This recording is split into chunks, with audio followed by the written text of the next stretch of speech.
How is the topic of guilt explored in the animated short film? A critical analysis of Fishboy 2021. Animated shorts have become an integral part of the viewing experience, offering an immense amount of variety. They cover every age range, genre, and platform. Modernity has meant that short animations and films have been able to be exhibited to a worldwide audience across myriad platforms. YouTube, as one example, has become a communal point for creatives to congregate and share their work with the wider world. In 2021, Fishboy, directed by Anita Bruver, a stop-motion animated short, was posted onto YouTube via the Short of the Week channel. Using paint on glass and puppet animation, the film explores the topic of guilt in relation to grief, embodying the feeling in the personification of water. The main story follows the puppet creations, Fishboy and his partner Laura, with focus on Fishboy's past within the paint-on-glass animated sections. However, there is a particular focus on the impact that a guilty conscience can have on interpersonal relationships. As described by Bruver herself, the short is essentially a metaphorical depiction of a couple having a conversation about their relationship. When the character of Fishboy is encouraged by his partner Laura to engage in a conversation surrounding the emotions he is experiencing, he expresses that he feels as though it is pointless talking. It won't help. This begins his characterization, metaphorically as well as physically, as a fish out of water, and is an obvious depiction of someone being forced out of their comfort zone. In the process, this implies his guilt is his comfort zone.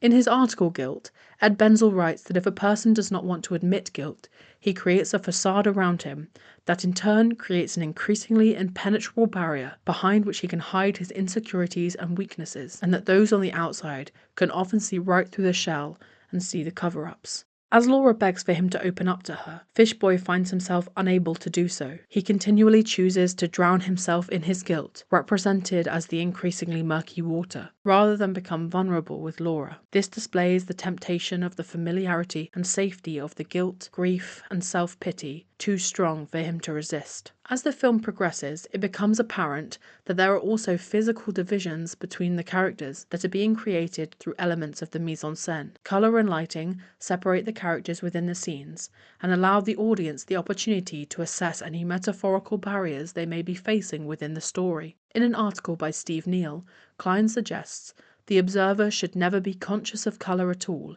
until it means something. In this case, Fishboy's puppet has been created in greys, blues, and other various cool tones, and stays within the shadowy areas for the majority of the short. This blatant use of colour is another way that his guilt manifests itself, as he surrounds himself with darkness and gloom. Comparatively, Laura wears yellow and white, and basks in a warm orange glow, imposing an innocent and kind aura upon her. In moments of intimacy, where Laura comforts Fishboy, the golden glow envelops them both, only for them to be torn away from one another by the water that lurks within every scene.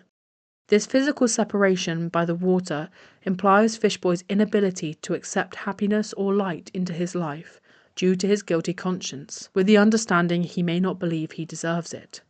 Each time Fishboy chooses to submerge himself again, the audience is shown a small snippet from one of his memories, the depiction of two children, a girl and a boy, in which the girl suffers from a seizure. The material used also changes from the fabric puppets into paint-on-glass animation, highlighting the importance of this shift. The book, Understanding Animation by Paul Wells, states that this use of multiple styles and modes of animation is to facilitate the multiplicity of personal visions an artist may wish to incorporate in a film. The use of the paint-on-glass animation in this case indicates the impermanence of memories and the fragility of the mind. In particular, the implication of this memory's importance suggests that it is especially vulnerable to fractures and breaks, and displays the power it holds over Fishboy. This short also presents many of the other dominant aspects of experimental animation that Wells discusses in his book. For example, the abstraction of the human form, or the specific non-continuity, with the story following a non-linear timeline. The guilt in this case, shown as the physical story the audience can indulge in. The accidental drowning of the girl, a person of clear importance within Fishboy's life. Experimental animation is the most common way that guilt is presented in the short form, especially within horror shorts or short films with heavily emotional themes. This can be seen in other stop-motion animated shorts, such as the short thriller Good Intentions 2018, following a woman's unsettling paranormal behaviour after performing a hit and run, and the short horror Accoucher, 2023, the story of a woman who murders her conjoined twin. Both utilise the uncanny to promote fear and create suspense within the audience. These shorts use the same puppetry animation as Fishboy to draw in and intrigue audiences, all whilst aiming to unsettle and disturb.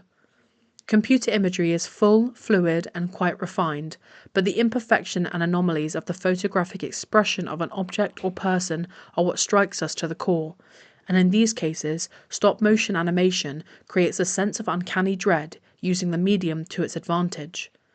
We know the uncanny as a mental state that occurs when one cannot distinguish between what is imagined or real, or alive or dead. Creating a sense of unease for the audience furthers any suspense and allows the feelings the characters are experiencing to also be experienced by the viewer. This kind of uncanny can be seen in Fishboy with the puppet creation of the anthropomorphic man with a fish head, which contrasts with Laura, who is created in the human image. Due to this, the audience become more empathetic towards Laura as the story progresses, rather than Fishboy, finding her the more relatable character. The notion that a natural psychological response to loss involves an orderly progression through distinct stages of bereavement has been widely accepted by clinicians and the general public, and these stages of bereavement have been shown throughout the short: disbelief, yearning, anger, depression, and acceptance. As the film draws to an end, the guilt that has tormented Fishboy cannot be kept away by Laura's light, surrounding them both, representing the all-consuming nature of depression. As Fishboy rushes to console Laura, they are dragged underwater by a wave, symbolising the guilt and grief that once only tormented Fishboy, now controlling them both. Rescuing Laura from the watery depths, Fishboy places her on a pier, much the same as the one in his traumatic memory. Laura holds out her hand to help him from the water, and as Fishboy reaches for her, a wave rears its head, and hands threaten to drag them both back down below. The possibility of dragging another person down with him, let alone another person he cares about, is too much, and Fishboy chooses to leave Laura alone on the pier. The final shot is of two fish, meant to represent Fishboy and the person he lost. Fishboy's choice to leave provides confirmation of his acceptance that his guilt will only continue to harm Laura, and Laura's ability to allow him to leave is her acceptance that she cannot help him remove his suffering. However, this animated short film is a conversation between them, a conversation that has clearly finished with the end of their relationship, and the notion of guilt as a relentless force.